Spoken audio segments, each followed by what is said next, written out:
Hello everybody, welcome to Catherine Sews. This is my weekly blog. This is my 4th weekly blog now where I just have a quick little chat with you and show you what I've been doing, what I'm planning to do. So this past week I've been trying to be a little more relaxed, a little more retired, because since I retired I just sort of amped up everything. I just went to posting 3 times a week instead of once, and so it's been kind of funny to remind myself, oh right, I retired so that I would be less busy. So in my last vlog and in my last video, you saw that I went to visit my friend Judi, dyed that Shibori dress, which I am in love with. That was just so much fun, such a great trip and so much fun. But I didn't get everything done that I wanted to because I wanted to do a couple things for Judi. I didn't want to just go there for my own project. So I did fix her partner Cody's pants to just give him like extra padding on the knees for his job. Okay, so for Cody's fleece leggings for his fishing job, I got him to put them on and I marked with chalk where his knees hit the floor. And then we decided to go with a more washable option. So instead of a foamy piece that he'd have to pull out to wash, I'm going to try 2 layers. So this is just an extra layer of fleece. Judi found this scuba fabric that she had. So she went ahead and opened up the inseam for me. And I'm going to see if her machine will handle me sewing through all of these layers. If it won't do it, I'll take out that extra layer of fleece. So I'm going to pin that in place and then try sewing it on the machine. So that went well and super easily. The machine just handled that no problem at all. So now I kind of want to quilt it down a bit. I thought of sewing an X, but I don't want to pinch all the layers together right at his kneecap. I want to keep as much cushion right there as I can. So I think I'll just do 2 lines straight across. So that was really easy and it just worked out great. And now he's on the fishing boats, hopefully getting good use out of those pants. But I've got 2 dresses here that I had wanted to fix for Judi. And this one I tried to do at her house. I thought it was going to be like 10 minutes and done, just to shorten the straps. So I'm lifting like a good 1.25 inches on the folds. The neckline sits nice too. And if I wasn't making a video out of it, maybe I would be happy with that, the way that strap looks. I still need to trim the inside, but I just wasn't happy with the corners and how those came out. So I brought it home and the plan is to just try a different technique. What I tried, I thought was going to be super easy and fast, which is great, but it just, and it's good enough. Maybe if it was just for myself, maybe that would be good enough. So if this ends up better, then I'll definitely film it and show you that one. This one I think will be interesting. This is the one that it just was sitting too low on her. And so like where the waist comes in on the dress was kind of hitting her on her hip. That was too tight on her hip, sort of forcing everything to be baggy above the waist. And it just wasn't very flattering. So her idea, and I think it's a good one, was just to raise it up about like 4 or 5 inches. It's a little snug right here. And then that's pushing up the top. So what if we just cut off the whole top? Yeah. I think I can see clearly how I'm going to do that. I don't think that it's going to be that bad to do. So hopefully those 2 end up being like one of the quick midweek videos. So this weekend I had another fantastic visit with a friend, and you might remember Tammy, who was on the Seattle retreat. And then Tammy is doing pin tucks too. So tell us what you've got going on with pin tucks there. So I did 1 panel each for either side of the shirt front. So the back is going to look like that, which I think is lovely. And thank you for your help. Oh, my pleasure. And it adds that bit of femininity to the shirt that you wanted, right? The shirt was quite masculine, and this really is so pretty. Yeah. Yeah. I can't wait to see that going into the shirt. I'm very excited and nervous. My husband was away on a camping trip this weekend, and so Tammy came for a visit from Seattle, and we got together with Jane and Elizabeth, who we also met on that Seattle retreat. This dress is so pretty for you, but it was too big. Yeah. Did you take in the size already or no? No, I haven't done it. I just took, I pulled the elastic a little tighter in the back. Tell us what your plan is here. So I'm planning to do pin tucks. So I need to calculate, based on the volume of fabric that needs to come out, how many pin tucks of what width and distance I need to have. So it's a little math problem. I'll need to figure Lucky out. you're an accountant. Yes, so I can do that. That's going to be beautiful. It'll be a nice addition to the dress. So this shirt, I was going to ask you to narrow the sleeves. Oh, yeah. Right? Should we do that? Helps if I push record. So you know what I'm going to do is, first of all, just draw us a line. Okay. Okay, so we're gonna kind of blend from there into your original sewing line Mm-hmm. and on the back. We do have an opportunity right now to do a Yes. bust start if you want. I should do a dart then. Yeah. So that was how we all met at the retreat, and that's a year ago, and our friendship has really grown. And we spent all of Saturday together, which was just so lovely. We met for coffee, and then we did this cute little workshop together that was being held in the city of New Westminster, which is just outside Vancouver. We all got to make these adorable little coin purses out of like recycled banners. You know, it was just a little treat to make something together, because that's so wonderful to just get together with friends who love the same things that you love and make things together. It was really, really fun. After that, we went for a lovely lunch. Cheers! Cheers.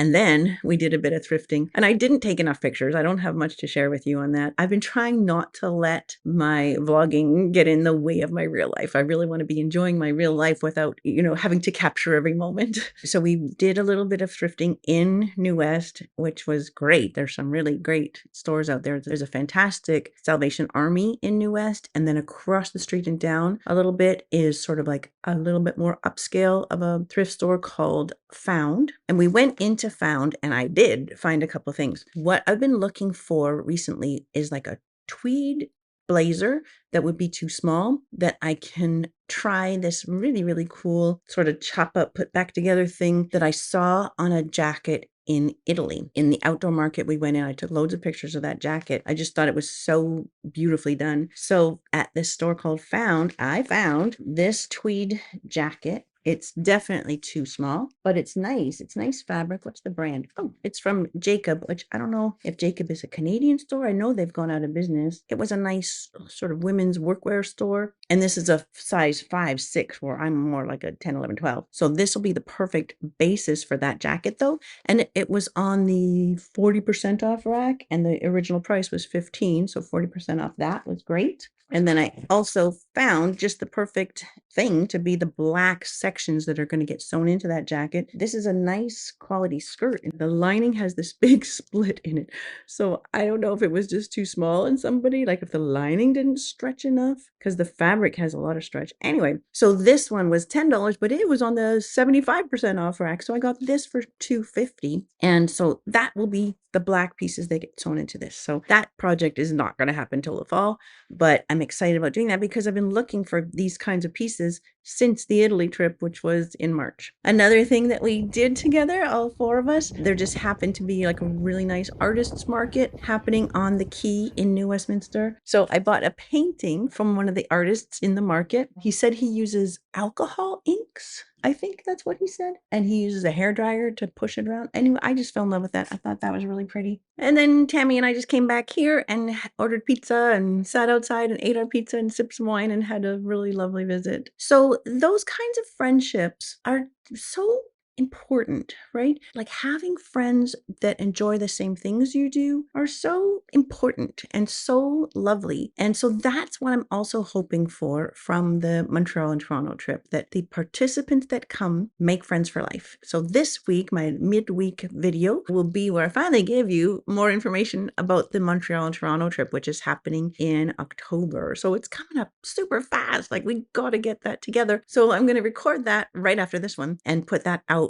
on Wednesday. In my chats with Judi, we really kind of hashed through that trip to figure out how to make it amazing and fun, because I'm so proud of my country and I really want to share that. I really want to highlight that with you. And so I want to make sure that trip is really, really fantastic. So what I would like to do to kind of wrap up the whole trip is have a day of sewing together. When I did the retreat, which is almost exactly a year ago today, I did the retreat in Seattle where we had 3 days of thrifting and sewing and upcycling together. That was an amazing experience. And I've mentioned so many times that the 11 of us that were on that retreat, we just became so bonded. It was really special. I want to bring that feeling into this Canadian trip. And so as I was chatting with Judi about it, she said, there's some sewing studios in Toronto. I was like, oh my gosh, that's the missing ingredient that I've been searching for. So because we'll do fabric shopping and thrifting in Montreal, fabric shopping and thrifting in Toronto, and then we'll culminate the trip in a sewing studio where we're just going to be able to upcycle together. And that is exactly what I want to add to the trip. So that's the last piece that I'm working on. And Erica, our awesome travel agent, is working on her end. And so that should all come together. And on Wednesday, you'll have all the information. You still can, if you're already sold on the idea, and I am definitely sold on the idea, then you still can register right now. It is open, and I will put the link in the description. You can jump on right now to make sure you get a seat, because it's only open to minimum of 10 people, maximum of 15. So it's a small group. So if you want to make sure you're in there, then jump in there right now before it does sell out. So that's what's going to come out on Wednesday, just that bit more information about it. And then for next weekend's video, the idea for next weekend's video came out of this. So this is a hoodie that was discarded by one of my students. I don't know who. It just looked not great. Honestly, it looked not great. I think they probably did hand it in. I probably marked it. I probably didn't give it a great mark. And then when I handed it back, the student just didn't feel like they wanted it, which is sad. But in my book, if I ask you to make a hoodie and you make a hoodie, it's a pass. It's a pass no matter how tragic parts of it might be. But this one, it just had like some big puckery seams. The ribbing was like a bit of a disaster. It wasn't really wearable. So I thought, well, I'll just bring it home instead of sticking it in our FabCycle bin for recycling. I'll bring it home, fix it up, and either give it to one of my sons or just get it to the point where I can donate it. So as I was working on it, I thought, well, what is it? Like, what are the details that make such a difference between like not being wearable to being really nice? What are those details that make such a difference? And so I kind of boiled it down to 10 beginner's mistakes. And I hadn't been filming this mainly because I didn't want to be mean. I didn't want to say like, look at this crap that my students sewed. I didn't want to be like that. And so I just thought, well, I'll just do that on my own and donate it and not worry about a video. But I did think, this is actually kind of key information. So what I did was boil it down to 10 beginner mistakes and then sewed a pocket hoodie, kind of using those mistakes, right? Kind of making it look pretty much how this one looked. And then I showed just how improving in 10 different areas can make your pocket hoodie look more like that, right? So that's the video that'll come out on the weekend. I think it'll be kind of nice and hopefully helps people to build their confidence, because those 10 little tweaks make a huge difference in the final appearance. So that's what's coming out next weekend. I'm going to keep practicing, trying to relax and be a little more retired and a little less busy. I'm going to keep working on that as my goal. And so I will see you on Wednesday with the Toronto Montreal information, and then on the weekend with the 10 beginners mistakes that will hopefully help you build confidence in your sewing. So I'll see you a couple more times this week. And until then, you take care.